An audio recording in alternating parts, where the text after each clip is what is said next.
or finish it if you weren't able to finish the program. So stay tuned for that. I guess I'm going to go ahead and officially introduce Michael Potter, the horticulture agent in Montgomery County up in Conroe, Texas. And Michael has really focused in on turf as an area of expertise in his career. And he is a wealth of information on having a beautiful lawn and certainly a resource efficient lawn. So he's going to be talking to us today about that, about auditing an irrigation system. And Michael, I'll turn it over to you. We're going to be having a chat that's active. So please, if you have questions, go ahead and put them into the chat. We do ask that you keep your microphone off and your video off because when we get a lot of people on, the bandwidth issues can sometimes sneak up on us. And so if you would please do that and chat anytime you want a question, and at certain spots I'll stop and we'll pass some of those questions on to Michael, and then we'll have some Q&A at the end. Michael? All right. Thank you, Skip. It's always good to have a great mentor when you enter Extension, and Skip has been a wonderful mentor. In fact, I'm giving kudos for one of the pictures that I've been sharing ever since I've been in of a lawn that was kind of makes us look at things a little differently. So the whole thing that we're going to talk about today is how to do a turf irrigation audit. And we're going to go through some of the steps and some of the things you need to know as a homeowner. You know, it doesn't have to be just an irrigation system. It can be your sprinkler heads or whatever else that you're using, but it'll at least allow you to better manage the water that you're putting on your lawn. I do want to kind of give a shout out to what's coming up. We have a July schedule in case you haven't seen it online. July 1st, we've got the Home Citrus Growing by Ginger Easton Smith. It's funny, Ginger and I know each other kind of by passing. I lived in Hawaii for about 6 or 7 years, and she was an extension agent there working with coffee while I was working for the United States Department of Agriculture for the plant protection and quarantine. And she does a really good job on citrus and some of those home crops. And then we'll have Young Tree Care by Boone Holiday down in Fort Bend County on July 8th. And then, of course, you see the rest of them. And, you know, please register for these and get on there. And we're really trying to share some good information for you from different agents across the state that have expertise in their areas. All right, so why do we irrigate? One of the most important things about irrigation is it's to meet the consumptive water use. We basically don't want to have stress in our lawns. And it kind of depends on your expectations. Some people have very, very high expectations, and they think that water is the answer. It's not necessarily the only answer, but it's part of the solution to help. And in fact, the whole thing is that most of the time overwatering causes many disease and insect problems and stress related issues. The other way to look at it is, you know, we want to minimally maintain an acceptable appearance. You know, moderate stress is okay. And I'll show some examples of what you know, moderate stress looks like versus, you know, a complete package of the beautiful green grass. But the main thing is, you know, for survival or persistence, we want it to survive. We want it to maintain itself without putting it under too much stress. And a lot of that kind of depends upon some of the management practices as well as your water. And here's kind of a great indication of what happens, you know, when you have an optimum, you know, moisture and you get good root growth, you get good, you know, density out of your turf, you get uniformity, you get a lot of stress tolerance and pest resistance that's naturally built in because the grass is not stressed. And then you can see excessive on the right hand side. Y'all please mute your microphones, and if you don't mind turning off your cameras as well, that way we can save some of the bandwidth. That way we don't have any freezes as far as our technology would be great. favorite drink. Then it All right. is the ultimate house.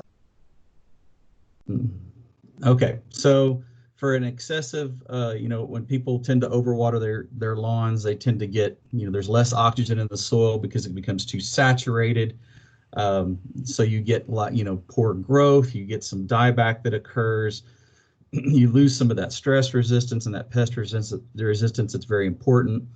And then you can see on the other side of it, when you get kind of moderately dry, you get, some growth issues, you get some recovery issues. The main thing, though, I like to tell people too, is that, we have technology that's built into our turf grasses nowadays. And what I mean by saying that is that we have a lot of varieties that are drought resistant. And drought resistant comes in many forms. But there's also things that have to be done in order to have that drought resistance. So a very good, maintained, well-developed root system will have better drought resistance than another grass that's been improperly managed. But the whole thing is a lot of those turf grasses can withstand a drought, and they actually don't die. They can actually kind of recuperate themselves once irrigation is brought back. There was a study done by San Antonio Water System years ago where they simulated a 60-day drought situation under certain soil conditions, and they had a lot of those varieties, Bermudas, Buffaloes, Zoysias, St. Augustines, and a whole bunch of different varieties underneath them, where they would basically had a rain out shelter, didn't let any moisture hit it, and then all of a sudden started turning back on the water. And a lot of them were, probably 60-70% brown.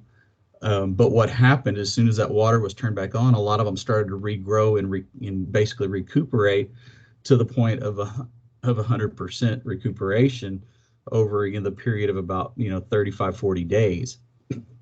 So plants have the ability to come back. So we shouldn't be sometimes too scared that we're going to lose our lawns. I kind of, here's a picture that I like to show, because of Skip here. Thirst or thrive. At some point in time, we really need to change how we look at things, because the water that comes out of that faucet that's been treated is really for our drinking purposes.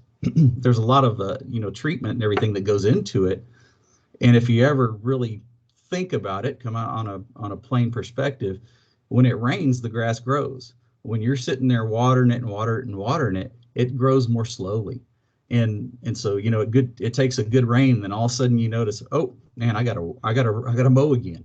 But it's really that kind of a situation. And so it is kind of a thirst or thrive situation. And it's going to be at that point one of these days, because believe it or not, water is scarce. So irrigation really only works if you know the precipitation rate of your system.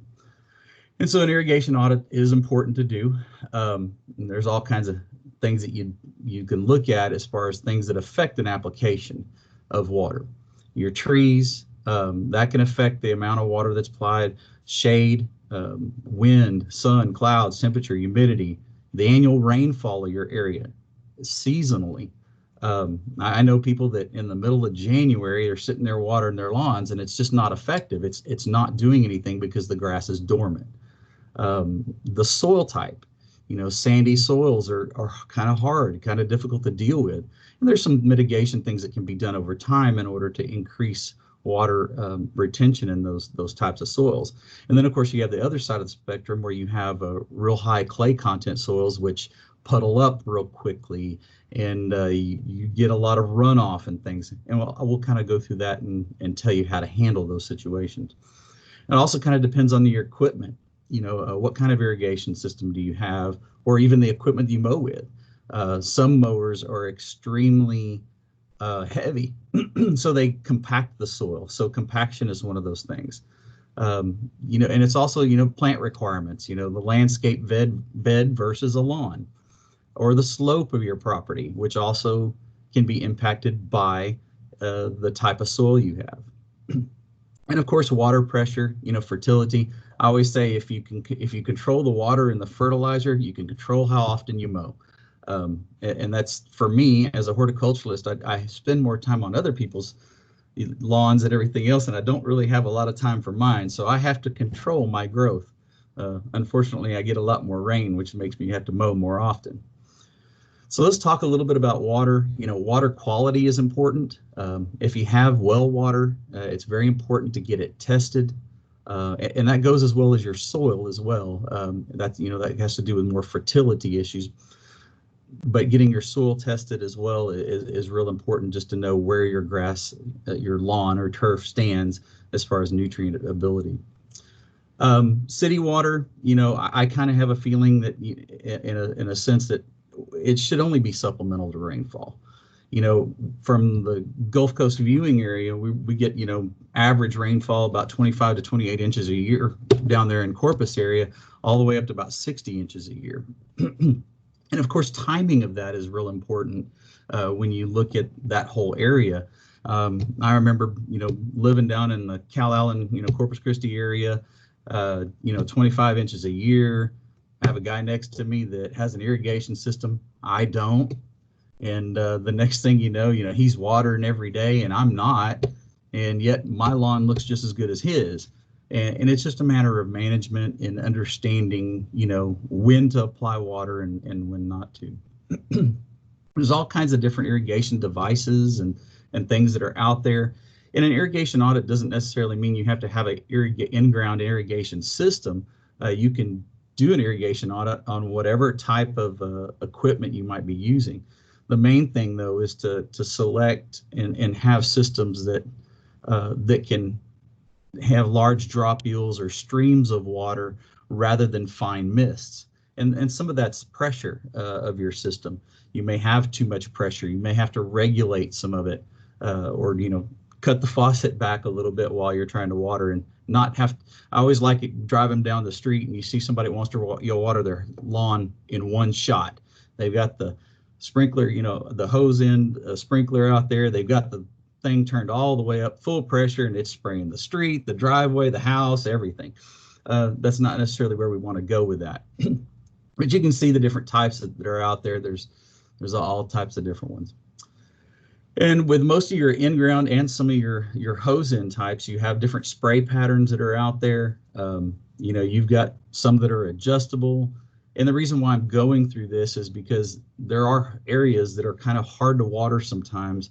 And sometimes your existing systems are really not functional. So it may be necessary to replace the sprinkler head or change it out with maybe, down in Corpus, I always used to say, because it was so windy all the time down there, you have to switch to low angle or, nozzle heads, because down there, 35 mile an hour wind or 30 mile an hour wind is normal.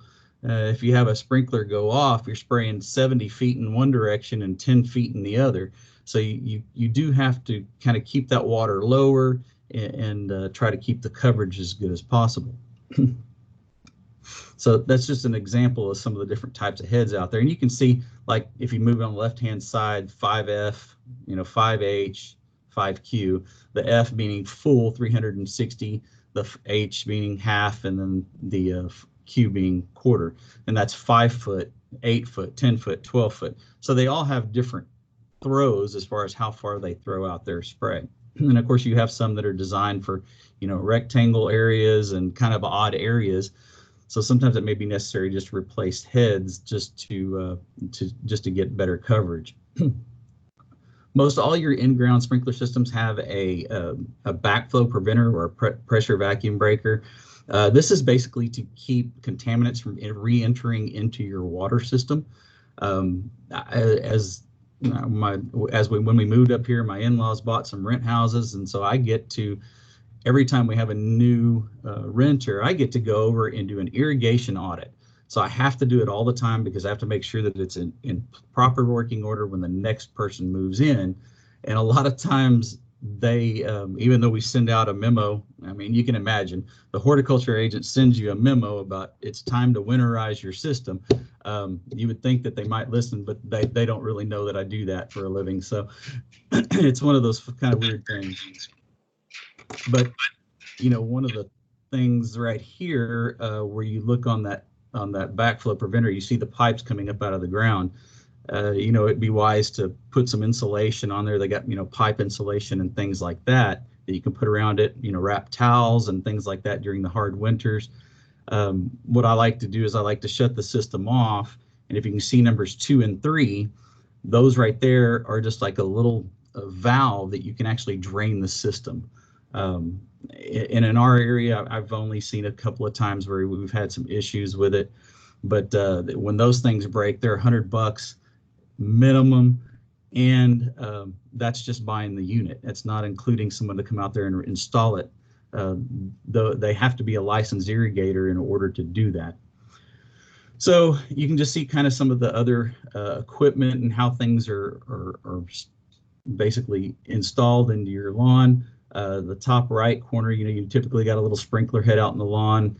There's typically a little elbow underneath it. Sometimes it's directly into the threaded T below. They put a little adapter in there that directly screws right onto the sprinkler head. And they call it funny pipe. If it's out away from a PVC pipe, they come away from it, and then it's basically for them to place it in the proper area without having to run too much PVC in other areas. But there's different components. There's valves that are electronic, which open and close depending, the opening and closing a certain station, maybe station 1 or station 15, just depending on how many you have. But most of those are under control, like a valve box that you can see. If you're going to do things yourself, I always suggest, and I've got a clear plastic container. It's about 2 feet long and about 1.5 feet wide. And I have up the top left, I got a pipe cutter in there. I can cut up to about 2-inch pipe with it. I've got extra, little short runs of PVC all the way from, 1/2 to 3/4 to 1 inch to 1.5 inch, just depending on what may happen. Also some extra, nozzles and spray heads.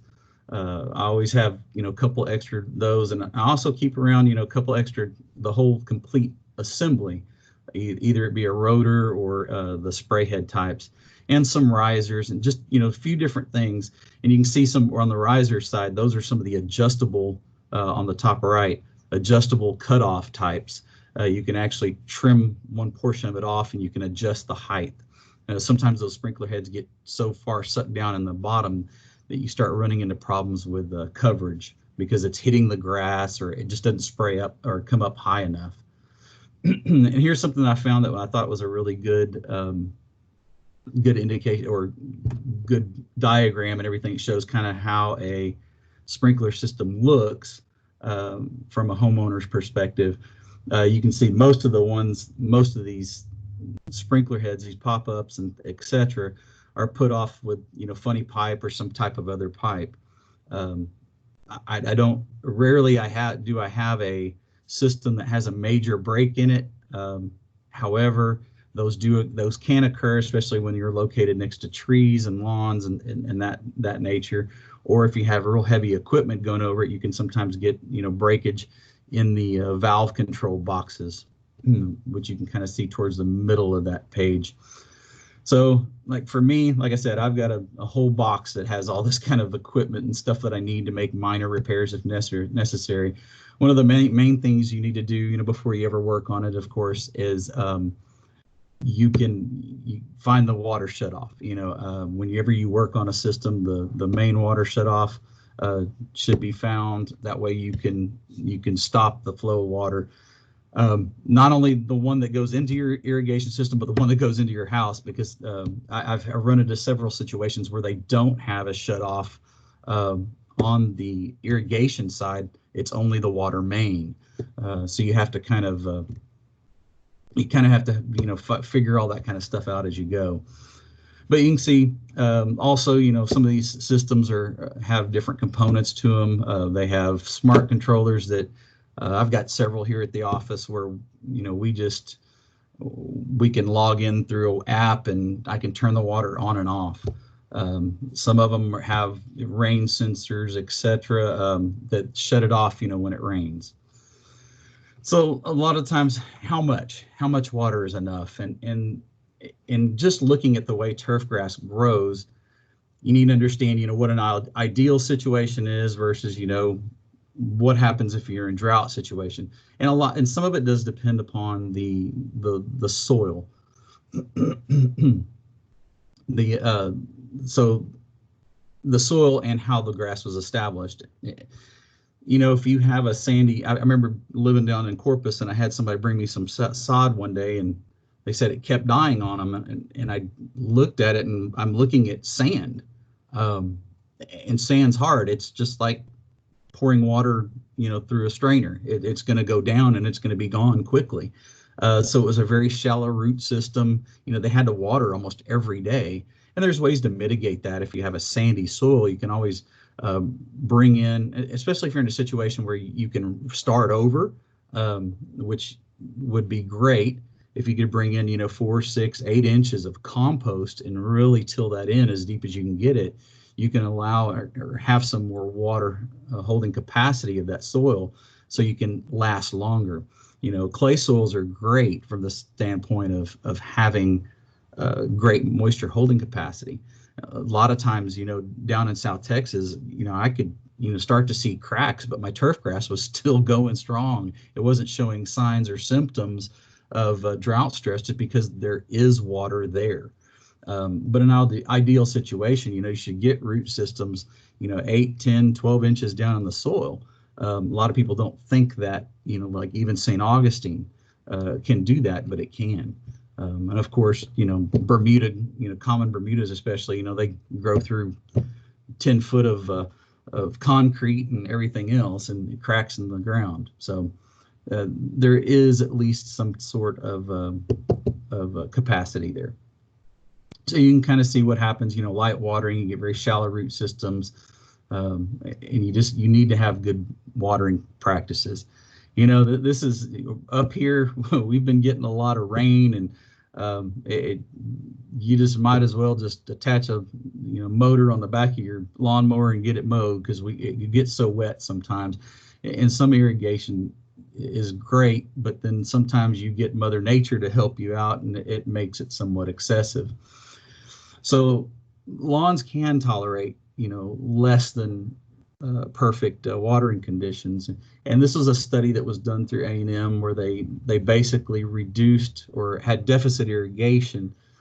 Turf grass needs about 1 inch of water per week during the growing season. And that's a very important part of that.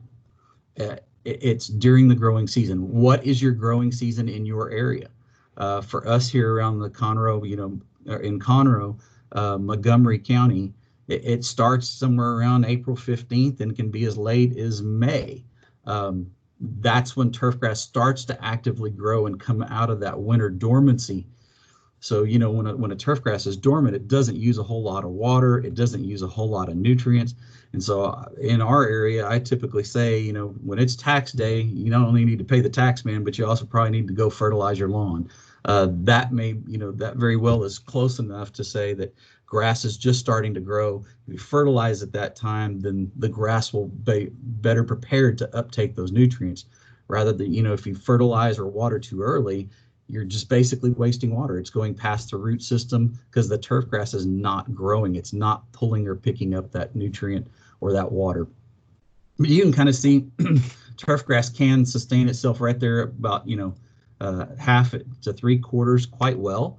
Yeah, you have a little bit of what we call leaf firing, but it doesn't look bad. It just depends sometimes on perception. I've got pictures of people where they've spray painted their lawn green because they want it green. It doesn't necessarily have to be that way. It is okay to have a little bit of leaf firing and save yourself some money along the way. I had a gentleman this year came in after a full year of being on a program I kind of set him on, got him to do his irrigation audit, got him to do some certain things to his lawn. And his water bills were in excess of $300 a month. And he came in just recently and he said he cut his bills down to under $200. So it was a big savings for him if you look at that on a monthly basis. So it's real important, that to maybe change your view on what turf grass really needs.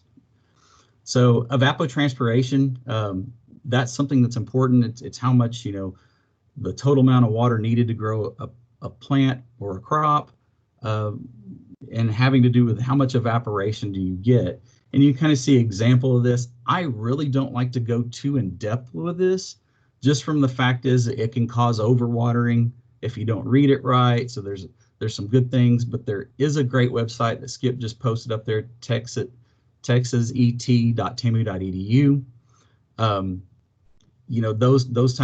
That type of website right there will help you make some minor adjustments to your watering. So maybe you do need a little extra water this week because it's been real hot and real dry. But for the most part, I think that if you just stay with the standard 1 inch a week, you can still maintain good quality growth. So Hey, how much Michael? is it? Yes, sir. Can we take a couple of questions? Certainly. Okay. Edith wants to know, is fall okay for laying sod, or what month would you recommend being the best time or month in Corpus Christi? Yeah, my old stomping grounds down there. I don't recommend doing it in the heat of the summer. Fall is a good time as long as it's done early enough. October,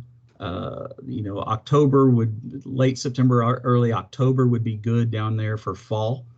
Just make sure, because it can still be hot down in the Corpus area in September. Make sure it's watered well.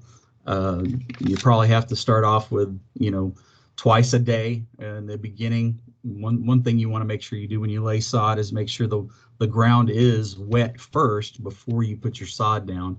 If you lay sod down on dry ground, you're going to pull a lot of moisture out of those sod pieces and it's going to cause problems. So make sure that ground is a little wet before you do it, but fall is a good time to do that.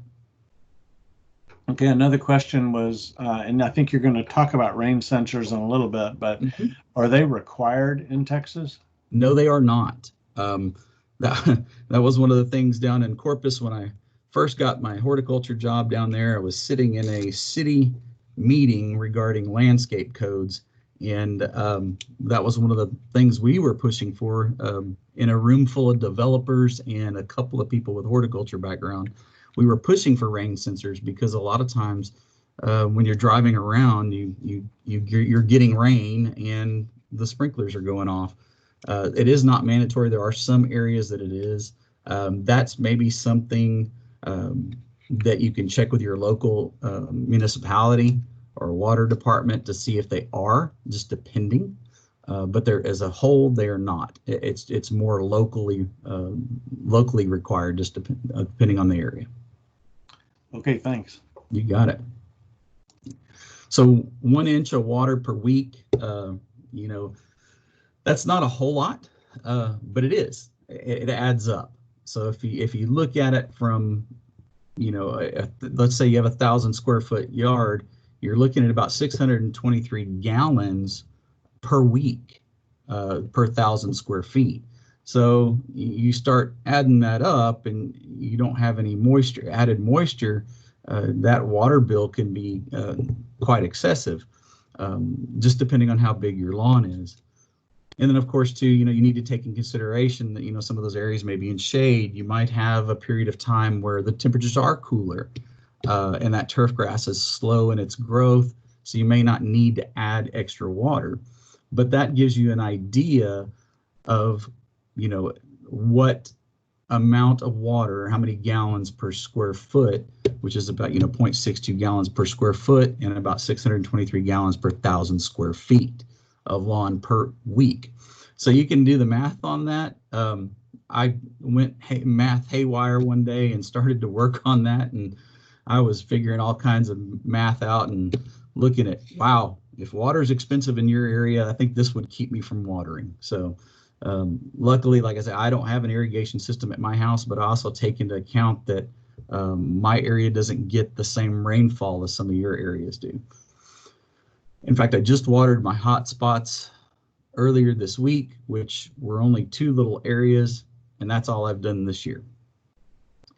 So when to water, that's a big one. A lot of people don't know when to water. Some people water in the evenings. Sometimes you have no you have no choice than to water when a municipality tells you to.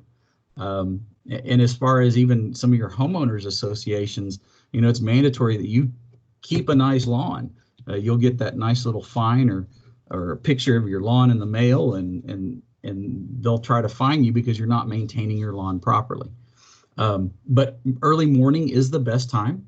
I don't like to get into it with, for instance, some of our areas here, like the Woodlands area, they're very specific on what days and what times you have to water.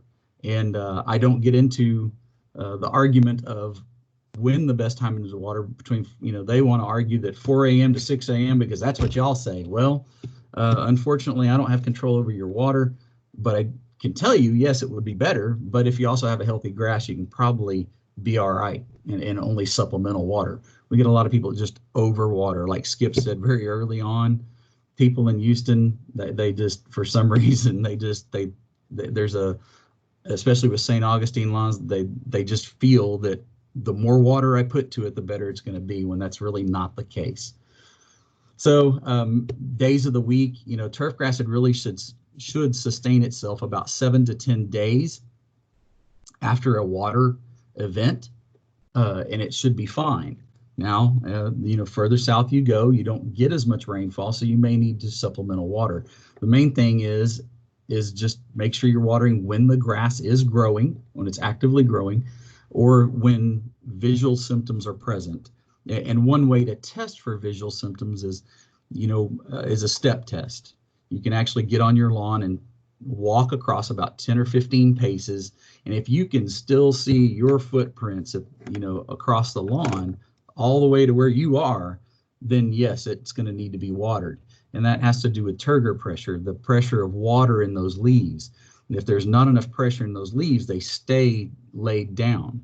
The other ways to tell, I remember living down in Corpus, I used to have Floratam, St. Augustine.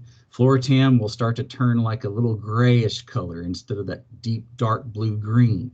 So there's indicators there that let you know. Also, leaf firing. You'll start to see, a little bit of dead leaf here and there throughout an area. And you also have hot spots that you just maybe need to water a little bit more. And that's kind of what I have in my lawn, is I got areas where or me or the kids have run over certain parts of the lawn, so it gets a little compacted and it just needs a little bit more water sometimes. And that's what I had to do here just recently. So, sometimes the irrigation just needs to be turned off completely. This is in drought situations, we just need to understand that, that water may be better to drink than it is to waste on our lawns, in a sense. And knowing that those turf grasses will come back when they start getting water is important. And just remember, our turf grasses throughout the coast and all the way up in here, and even somewhat into the Dallas area, they're all warm season grasses. They like the warm season. So if it's the middle of winter, it does not need irrigation. Now in Corpus, there are times where we're warm down there for a period of time, and you may water once every 3 weeks or something just to give it a little drink.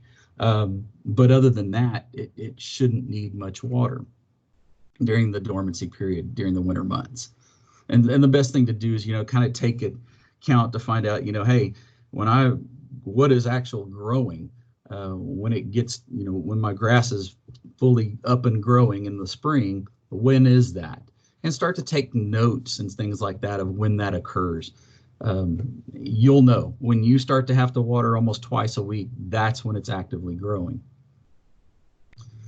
So now we're going to kind of dive into the irrigation audit aspect of it. Irrigation audits kind of it's phases. I have kind of my own way of doing things when I walk into a lawn.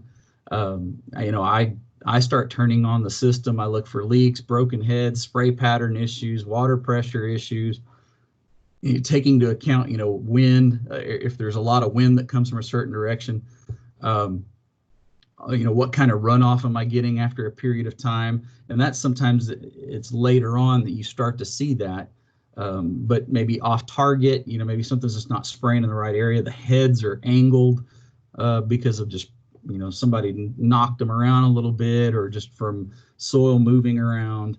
And so once you kind of figure all that out, then you need to make some adjustments or maybe repairs to that system. And then at the very end, you work on the scheduling component of it. And so we'll kind of go through that. So some of the tools and everything needed, you can see in one of the pictures earlier, there were some very large rain catchment cups that were there. Those you can actually buy through Texas A&M. There's some smaller ones that I've gotten over the years. There's our Sea Grant program, and some of the other municipalities actually had these cups available for homeowners. You can also, the ones that's pictured there in the system, the ones I have are made by Taylor. You can get 10 for $20 on Amazon, and 10 is a good number as far as the number of cups to put in a station. You can also do the tuna or cat food cans that are kind of have low sides or something like that. You definitely need a ruler, a timer, and most of the time you can just use the timer on the irrigation system, but timers are also good to have. Some flags. If you're going to be doing any kind of work in your lawn, or especially your lawn, maybe it's time to do some core aeration or something like that. You want to make sure you mark all of the irrigation that's there, all the pop-ups, all the irrigation. One of the things I just kind of remembered, marking irrigation. There are systems that are underground that 10 to 12 inches underground, where you have drip type irrigation systems. We have some a test here at our office under some emerald zoysia, where we have irrigation from below, which we have actually three. We have underground irrigation, we have a regular irrigation system that's in there, and we have none. Believe it or not, the none just looks as good as it can be. So we don't irrigate those areas, but it's kind of interesting. I don't necessarily recommend those, just from the below ground irrigation systems that are drip irrigation for a lawn, just because if you go out and you try to install a tree, it just, maybe the next homeowner after you're going to be causing some severe damage. So maybe not the best thing. But have a timer, flags. That way you can flag that system. What I like to do is I like to have a set of flags that's numbered like 1 through 10 or 1 through 15, depending on the largest number of heads or problems I have, really. Small screwdrivers, you can see up on the top right side. Rainbird has their own method or own type of adjustments that can be made to the heads. So does you can see that other little tool there. It's kind of like a hex head that can be used to make adjustments to the spray, to how far that head goes left or right, etc. Some of them have just a little adjustment screw that's on the top. So paper, pencil, pen, permanent marker, just in case you need to mark those flags. Irrigation system manual, very important. Just had one of the renters in one of the houses call me this last week and said, man, where's the irrigation? I need to read this thing because I don't understand how to work it. So told him where it was, and he, believe it or not, he read through the whole thing and figured it out. And it's an old unit. It's got pins and all kinds of weird things on it. But the whole thing is you just need to learn that system.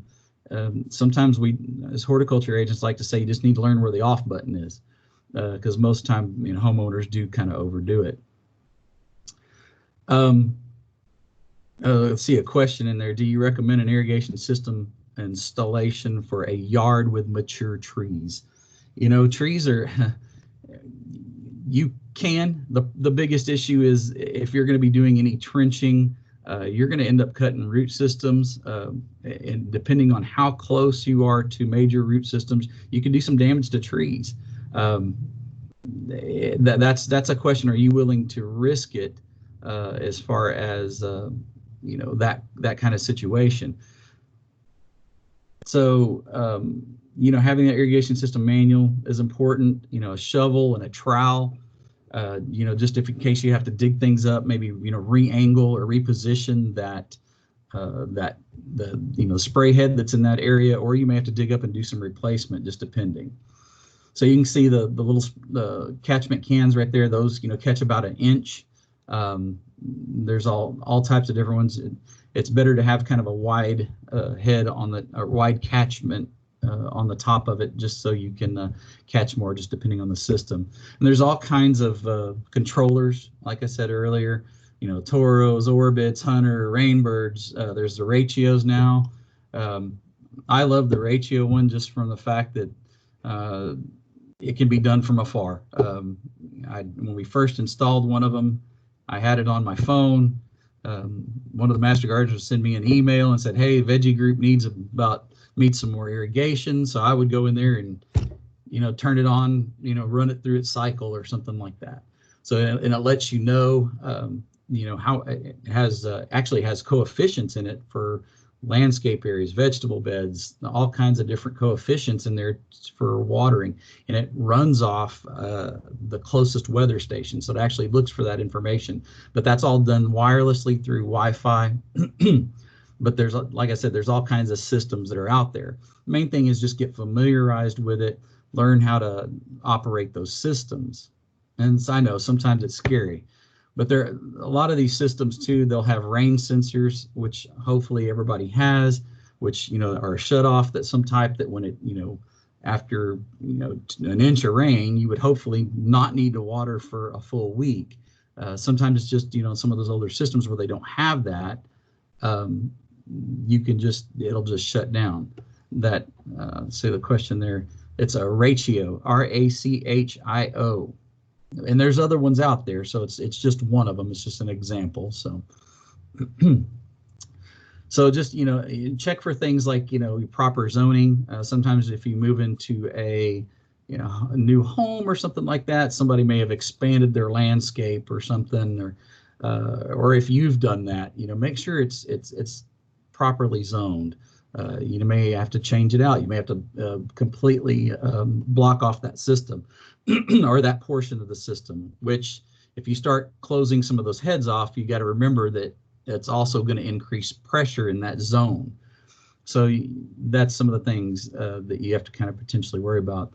There are some systems out there that have moisture sensors that are actually in the soil. They basically will tell you when the lawn needs to be watered. And then of course, sometimes you get a lot of runoff, and we'll talk about this in a little bit about cycle soaking. Cycle soaking is real good when you have really heavy clay soils or big slopes that you get a lot of runoff. And you can see kind of from those pictures that I have there, when you're applying too much water, it's money down the drain. And the picture on the left, I was driving home from work one afternoon, probably my first couple of years here, and lo and behold, they're watering during the middle of winter, and it's like, why? The only thing that's green is a clover. So having those shut-off sensors and knowing when to turn on or turn off the system is very important.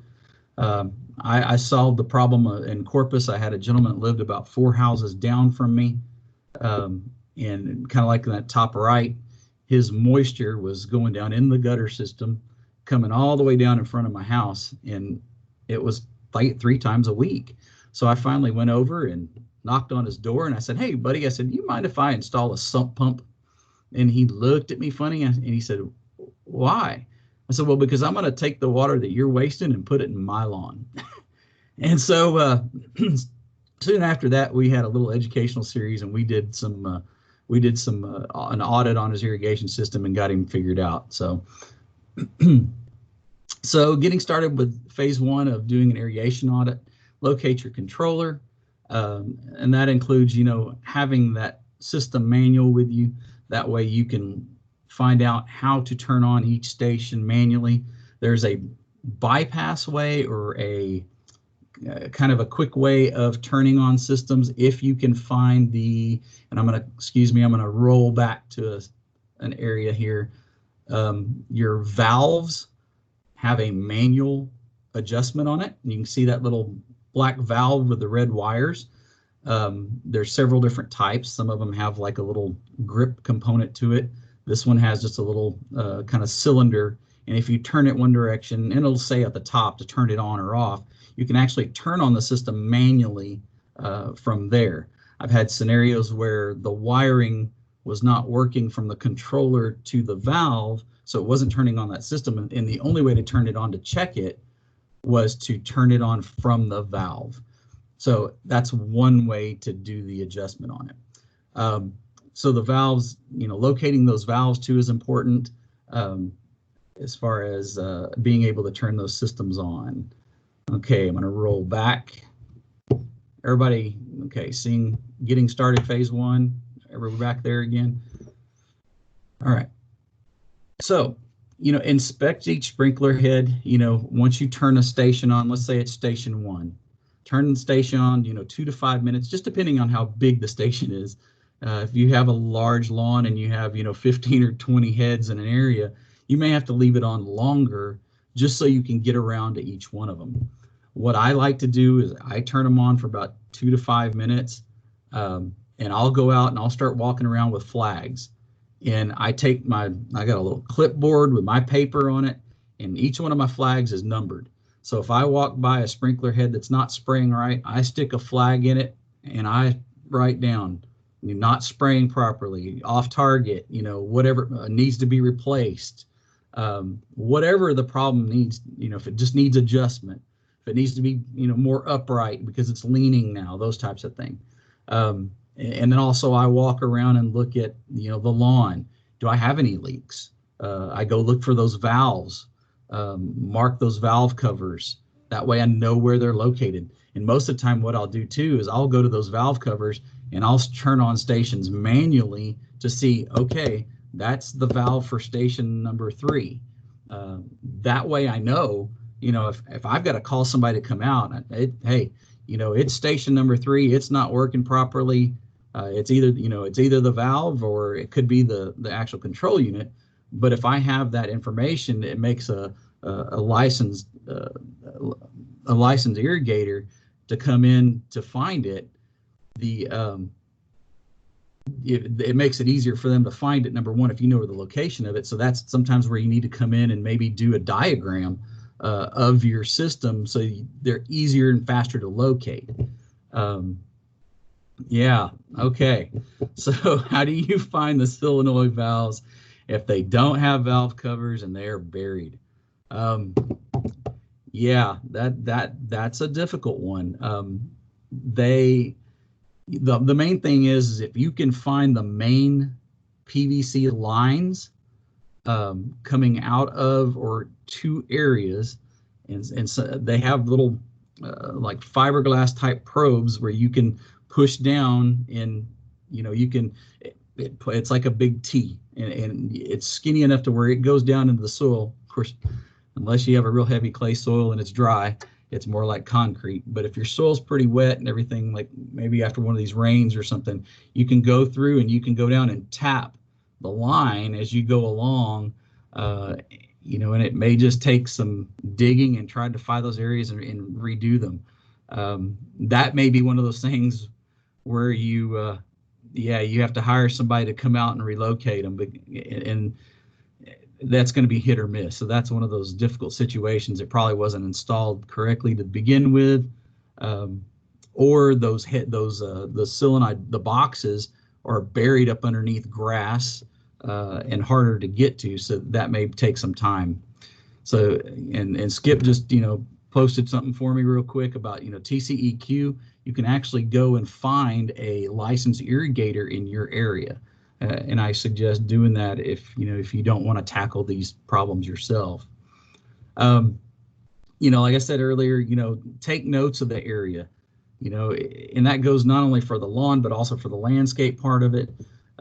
Diagram your system. A lot of times I always say that irrigation systems are designed perfectly on paper.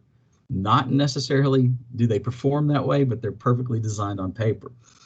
They don't take a lot of things into consideration, wind, sun, evaporation rates and things like that.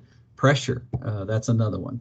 And that's some of the reasons why we want to water early in the mornings, because that's when the least amount of pressure is being used by like a whole subdivision or your area or even yourself.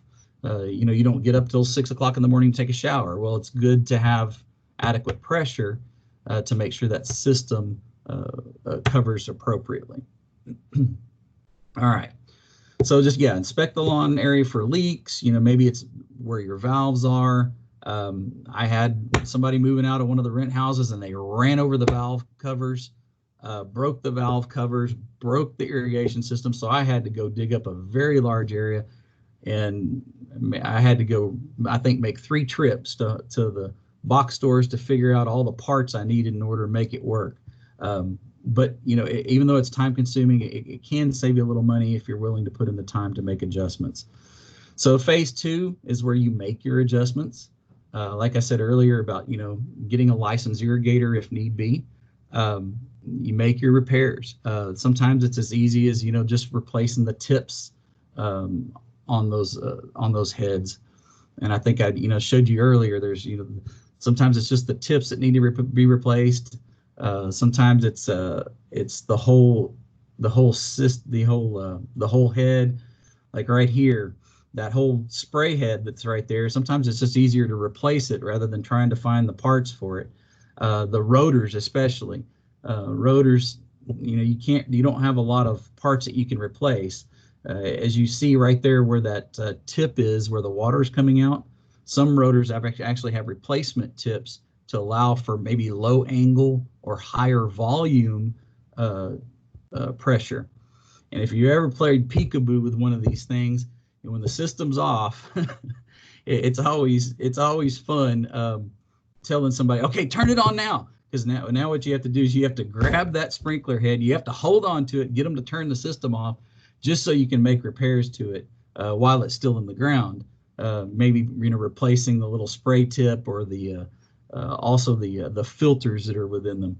So they also make, some of the companies actually make a little a tool that you can put onto the sprinkler that will hold it up for you to work on it.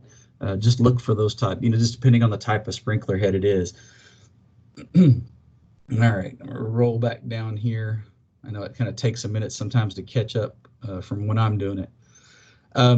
Now we're going to roll kind of into the scheduling aspect of it. It's phase 3.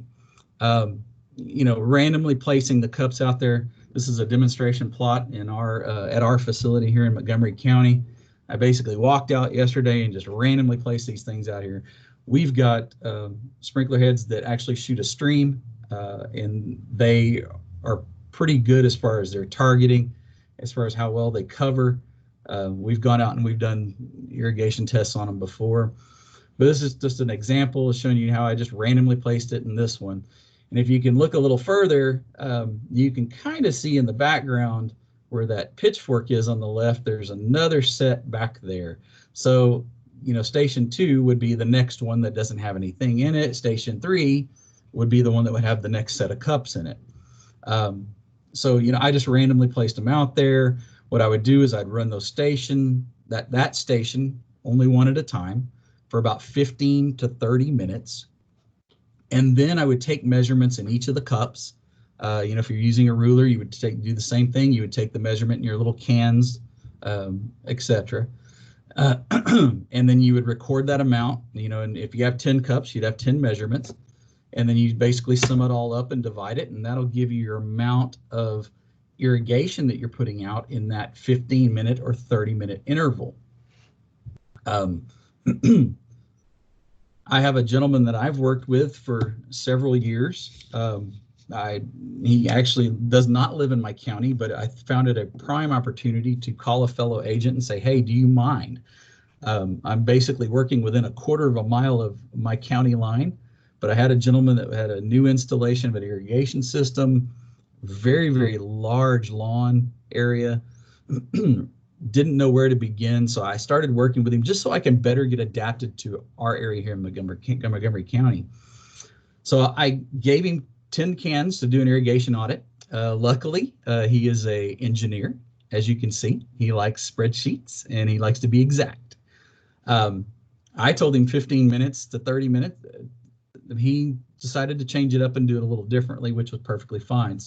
So you can kind of see, just looking across zone 5 and zone 6, he's getting, roughly a quarter of an inch in about 20 minutes on that system. And that's pretty good. Basically, he would need 40 minutes on that system to get half an inch a week. Excuse me. You need 40 minutes to get half an inch during one watering, and then spread it out to another day, maybe 3 to 5 days later, and get the rest of the amount. But you can kind of see that from that standpoint. Some of those other zones are landscape beds, etc., where they do get a lot more water. We made some adjustments. We had one system that was a rotor that was out in the middle of the lawn. It just wasn't spraying right. So I went through and I helped him. We made some adjustments to the spray head. He was getting, hardly any moisture in some of those areas. So we had to make some adjustments on sprinkler heads and everything else. Like I said, the system was designed well on paper, but real application sometimes is a little different. So we made all those adjustments on there and got him where he's able to water. He's also in the same boat that I'm in, is that, we get enough rainfall in our area to really sustain growth throughout the summer. We do get a dry spell. And when we do, we really, we're able to kind of either make it through it, or we just have to provide a little bit of moisture to get us until the next rainfall event. And I think, with all that's been going on, droplet size is real important. If you have a system, and this goes back to, when you're looking at your irrigation and you're evaluating it, if you go out there and you have 5 or 6 heads in this one area, and there's just mist and it's just drifting off target, and that means you have too high a pressure. You may have to actually go put in a pressure reducer somewhere in that line to actually get the pressure lowered, so it's not not misting as much, or replace the heads to allow for more bigger droplet size, etc. Yeah, with all the different sprays, there are optimized droplet size to reduce. Yep, there are lots of angles. If you have 25, 30 mile an hour winds like we used to have in Corpus, I was always there, reducing the angles and everything else. So how much water you should be putting out?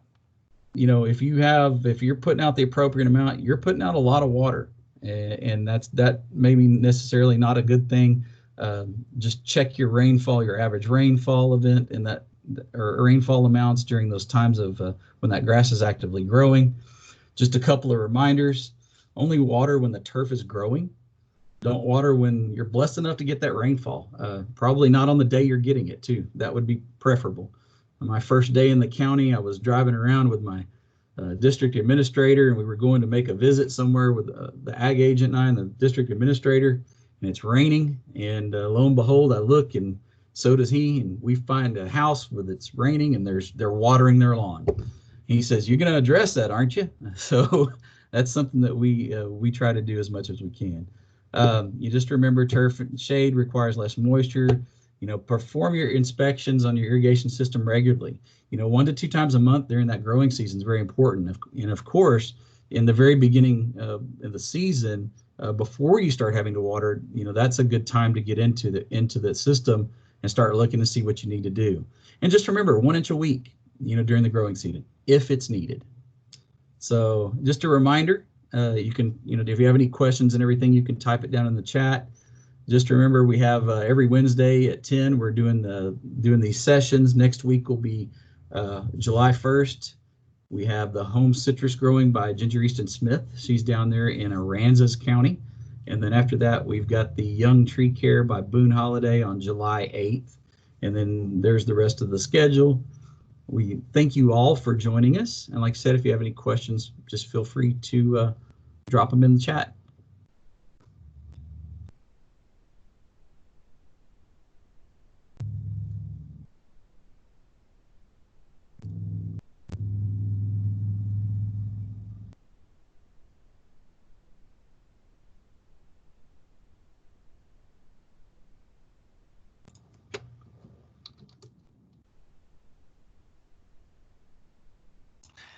Hey, Michael, we did have a question.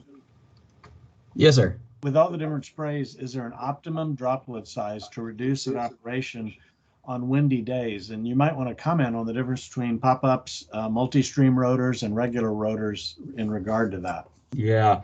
Most of your pop-ups that are especially angled ones, that they shoot a pretty decent stream. And in high pressure situations, they will tend to be more misty. So, droplet size, you're hoping, I can't remember how many millimeters or whatever it is, but you want, streams are good. Large droplet size from some of the rotors. Sometimes rotors will be a problem because you have them too squeezed down. They tend to be more misty or closer to it. If you're trying to, get the area between, if it shoots 15 feet, that's great at full stream. But if you're trying to choke it down a little bit, sometimes you can get a little mist on it. So yeah, changing out those heads is important. Droplet size is extremely important. That's just one of those things you've got to kind of monitor it. Okay. We did have a question about asking if you would comment on how often to fertilize, how much fertilizer should be used. Yeah. That is the first thing you should do is get a soil test. And that way you are definitely going to know what your turf grass needs. My suggestion, though, is once you get that soil test performed, you call your extension agent and you go through it with them, because especially when I get or see people, have people contact me, I start asking some additional questions, because your soil may be very delinquent in nitrogen, but because you maybe have had take all root rot or maybe large patch in previous years or seasons, we may need to adjust the type of fertilizer or the type of fertilization over time to reduce those fungal issues. So it's very important to get a soil test. Typically, common, average, you have a spring fertilization and you have a fall fertilization. 2 times a year is sufficient. I'll be honest, I don't fertilize. I have a mulching mower. That also plays an important part in it. If you have a mulching mower, you're actually returning clippings back to the soil, which turn into organic matter, which is your fertilizer. So green material turns to brown, turns to good stuff. So that reduces your fertilization needed. So another person asked about, they were told to fertilize on April 1st and September 1st, and they want to know if that's right. Depends on the area. And that is basically, watching your lawn, knowing when because it's going to change from season to season. In our area, I've kind of got a general recommendation about April 15th. And again, late September or mid-September here. It kind of depends on the year. Sometimes, like this last year, we really started to cool off early in October, so it was more of a September 1st type time frame. So there's kind of a general time frame which it would be good. You just kind of have to watch the weather, and of course that's a big indicator for some of the fungal issues that can come up. But April 1st, depending on your area, it sounds okay, but take into account what kind of weather you have, and contact your local extension agent too, because they'll be able to tell you. I posted a Water My Yard link in the chat. And so a lot of you who live in the Dallas-Fort Worth area, out in San Angelo, or down in the greater Houston, Galveston, Fort Bend, Montgomery area, there's a lot of water districts where you can get free ET updates and reports by signing up at the Water My Yard website. Mm-hmm. Yep. And if you're up in our area, the Woodlands publishes how much to apply during the week, and so does the Lone Star Groundwater Conservation District as well. They even tell you when to turn off your irrigation system. So if you go out and look for some of those types of places, they'll be able to also kind of further help you in that area. And of course, your extension agents are also great sources too. Any other questions?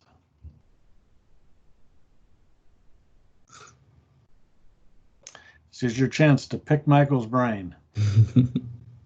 If your turf is thin near mature trees, what do you recommend? Well, if it's thin near mature trees, that might be a shade issue. The root is getting to what the issue might be. If it's shade related, there's couple of things you can do. Number one, you raise your mower up higher, about an inch higher in the shade areas. You reduce your water and reduce your fertilization. The difficulty with shade issues is it's going to take longer for that grass to reestablish itself in those areas. So you also need to make sure you trim out your trees as far as thinning them out. Trim them up to where you get more sunlight penetration from the sunrise, sunsets, and then thin them out. And if you can't really get grass to grow at that point in time, then you probably just need to go ahead and think about doing some landscaping underneath those trees with some shade-loving plants. What's the best time to apply compost to lawns in Montgomery County? So with any kind of top dressing, it's very important that you do not exceed ½ an inch at one point in time. It's also important that you don't do it in the middle of the summer or when there is stress going to be exhibited on that turf grass within 6 weeks. Meaning not in June, July. It's typically May 1st timeframe here in our Montgomery County area. And then again, the other time you could potentially do it is maybe late August, early September. But just remember, no more than ½ an inch. If you go too much beyond that, it's going to go ahead and smother the grass, and then you're going to have problems.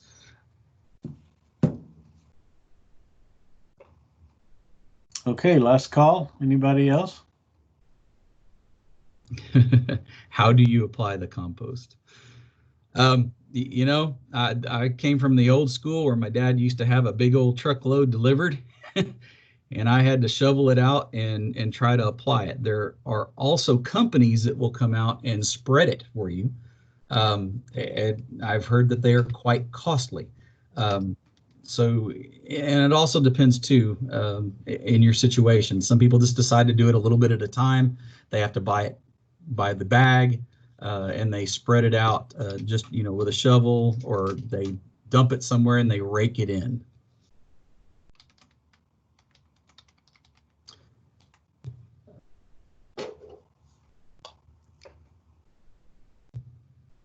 Good time when you should apply some topsoil to your turf grass. Same thing as compost. It's the same timing. Somewhere around that May timeframe in our area. Because it does depend upon the area. So that's one of those things that you got to be careful. Just don't do it when you have stress coming up.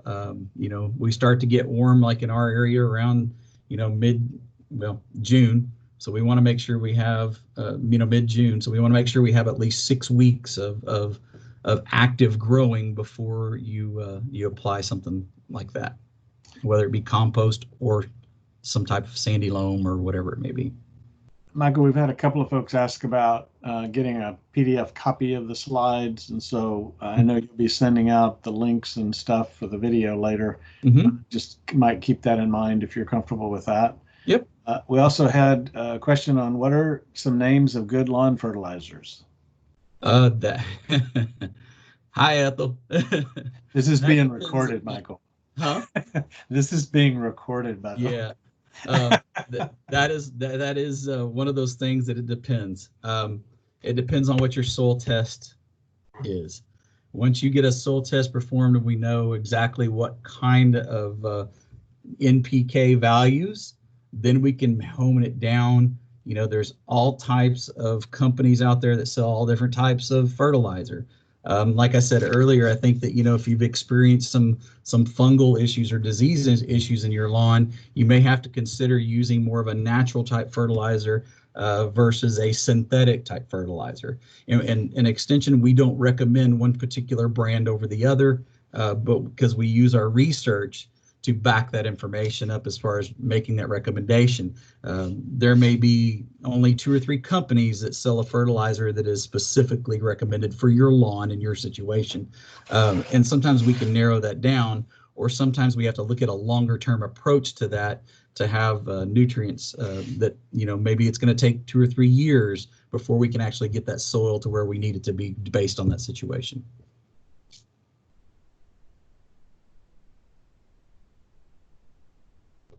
All right. Well, I think unless something else pops up here, I think we've covered it. Michael, thanks so much. Thank you. As always, very informative and helpful. For those of you who are still on, you will be getting an email from Michael coming up, and it'll give you the link to the survey, which is really important to us, being able to continue these and improve on them, and also a link to the video so you can go back and rewatch, or you can give the link to your neighbor who won't take care of their yard and politely suggest they rewatch this video. Seriously though, it's there and it'll be there for you. Michael, thanks so much. Thank you. Y'all appreciate it. Thank y'all for joining us today. All right, folks. Take care. You too. Bye-bye.